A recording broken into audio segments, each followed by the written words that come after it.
And I also think it's important to mention that the Satanic Bible is written in such a way that it will actually appeal to the person that feels that they are not accepted, in mainstream or in the status quo or the standard kind of, let's call it, religious environments, and that there's a reason they don't fit in, and they're supposed to actually be on the left-hand side, is what they would refer to it, or the dark arts, or that you are really an outcast, but you should celebrate that. So that is what makes Satanism so appealing before people get involved.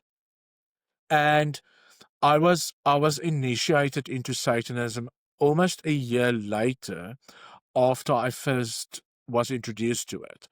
And at that time is when the demonic and the devil actually became very real.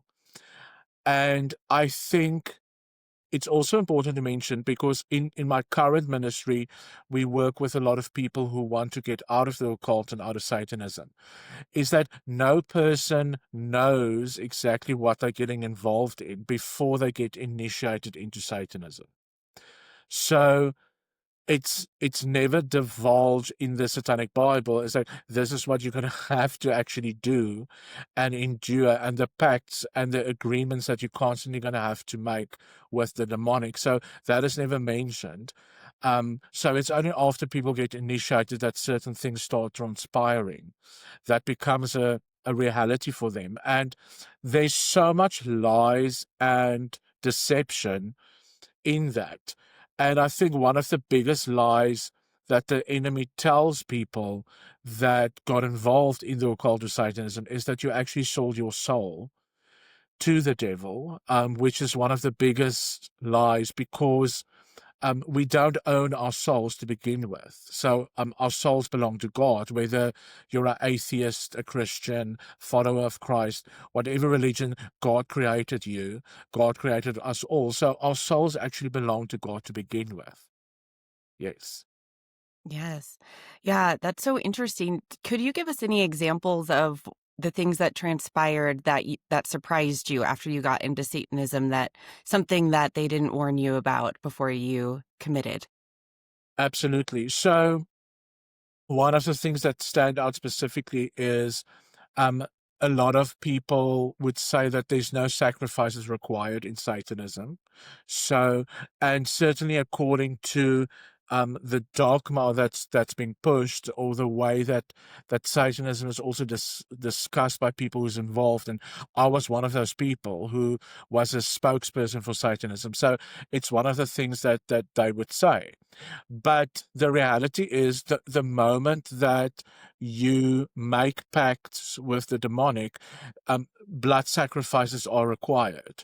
And it will usually start, very small, where it would be smaller type of animals and things like that. And eventually it will progress. And the reason for that is that blood has a currency in the spirit world.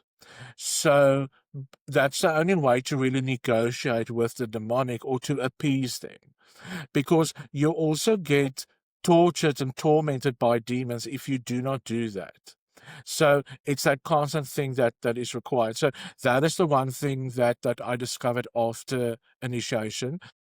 The other thing was that when I started socializing with other Satanists before I got initiated, I had this grandeur idea that these people are going to be like my family, and they will protect me at all costs. And the truth is that there's a constant rivalry and competition in Satanism, because of the hierarchy, because of what happens in covens.